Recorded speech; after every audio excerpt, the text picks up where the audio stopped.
네, 오늘 미증시 3대 지수가 장 초반에 강한 탄력을 유지하고 있습니다. 자, 오늘 시장 대응을 위해서 꼭 알아야 할 이야기 글로벌 인사이트 체크해 보겠습니다. 오늘은 KM파트너스 김성훈 대표와 함께 할게요. 대표님 어서 오세요. 네, 안녕하세요.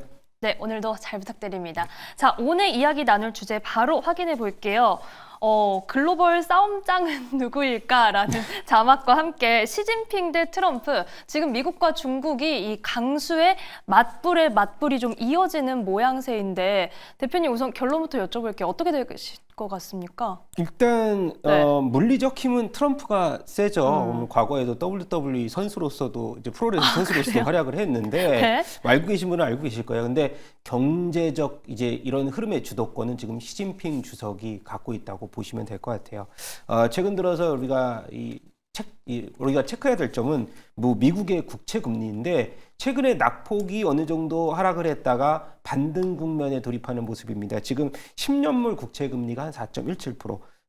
일단 안전자산 선호 심리가 좀 약화되면서 자금들이 다시 이제 이 미국 주식 쪽으로 이동을 하는 모습들을 보여주면서 오늘과 같은 경우도 지금 S&P 500이 지금 3.6%대 강세를 보이고 있다는 점이고, 일단 미국 국채 금리가 단기 급등했다는 점은 일단 아까 말씀드렸던 안전자산 선호 심리도 있지만 중국이 지금 미국의 국채를 한 10% 정도 보유하고 있거든요. 그래서 일단 중국 쪽에서 미국의 이 국채를 시장에다가 매각하는 것이 아니냐라는 의심스러운 흐름도 지금 보여주고 있는데요. 일단 오늘의 시장의 반등의 근거는 아까 이제 유산화님이 말씀하셨던 브로드컴이 15조 가량의 자사주 매입 효과가 반도체 지수를 끌어올리고 있다는 점이고, 일단 제가 말씀드리고 싶은 거는 이겁니다. 지금 미국 주가 지수가 최근 들어서 S&P 500이 급락을 한 가운데 있어서 이제 올해 정도 수익률을 보니까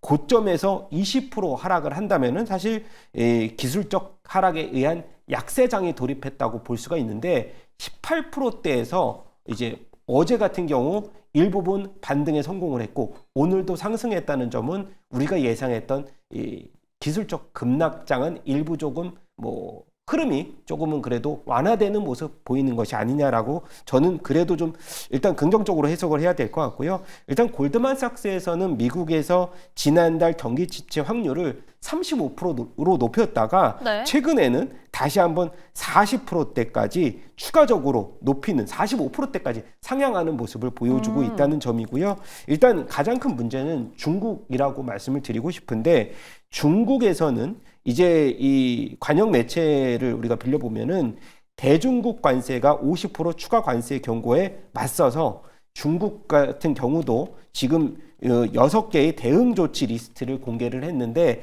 하나가 미국산 콩에 대한 관세 인상, 그리고 가공육에 대한 수입 금지, 또 하나가 영화 수입에 대한 중단, 이제 마지막으로 미국 기업에서 지적재산권 독점 이익을 조사하겠다고 이제 맞불을 놓고 있는 상황입니다.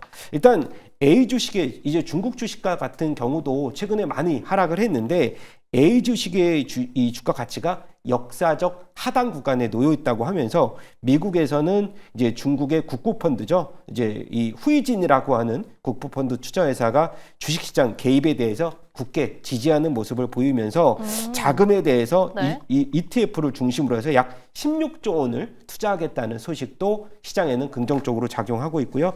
대만 같은 경우도 상황이 좀 비슷한데 미국으로부터 32%대의 관세를 이제 통보를 받았기 때문에 대만도 오늘 어제 이어서 약 13%대까지 하락하는 모습을 보여주고 있는데 약 22조 원, 이제 내일이죠. 안정기금을 운용을 또 암시하는 회의가 소집 중이라고 하니까 일단 시장에서는 글로벌 시장의 안정화가 우리의 생각보다 좀 빠르게 올 수 있다라는 그런 근거로 작용할 수 있다라고 봅니다.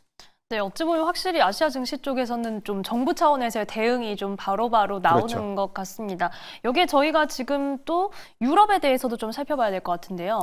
네, 일단은 유럽 같은 경우가 이달의 금리 인하 확률이 최근에 70%에서 90%까지 높아졌습니다. 일단 6월에도 추가 금리 인하를 한다고 하는데 ECB 같은 경우는 이제 2.9%에서 5차례를 연속적으로 금리 인하를 했거든요. 그래서 지금은 한 2.65% 기준금리라고 보시면 될 것 같고, 사실 이제 유럽과 같은 경우도 최근에 트럼프 대통령이 발표한 EU향 상호관세가 20%로 책정을 했는데 만약에 20% 상호관세가 부과됐을 시 4년간 약 1,200조 원에 이르는 경제적 타격을 가할 수 있다는 경제연구소의 추산이 발표가 되면서 이 ECB 같은 경우도 경기부양책의 하나의 방편으로서 금리 인하에 대한 확률을 90% 이상 높인 것으로 보여주고 있는 상황입니다.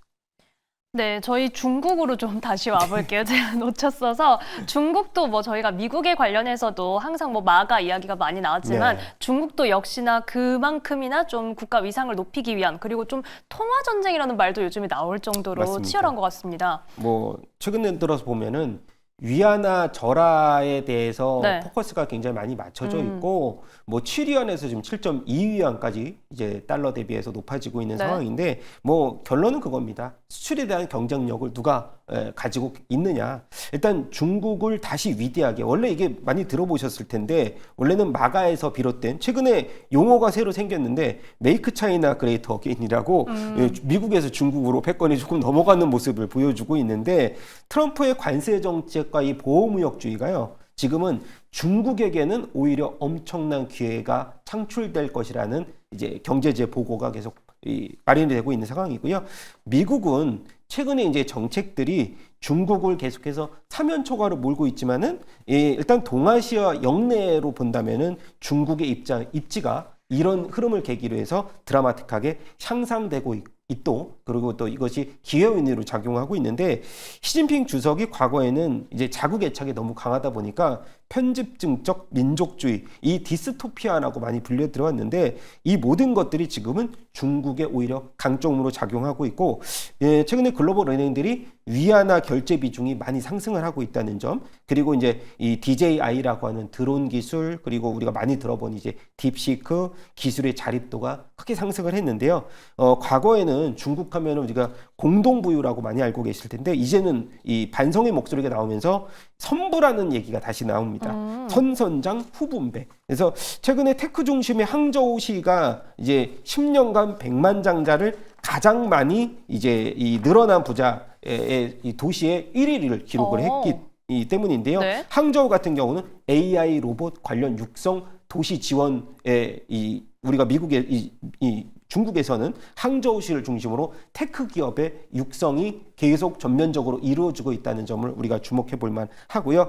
최근 들어서는 아까 말씀드렸던 미국과의 협상의 선택은 일단 시장에서는 시 주석에 달려있다라는 목소리가 굉장히 강하다는 점을 꼭 알아두셨으면 좋겠습니다.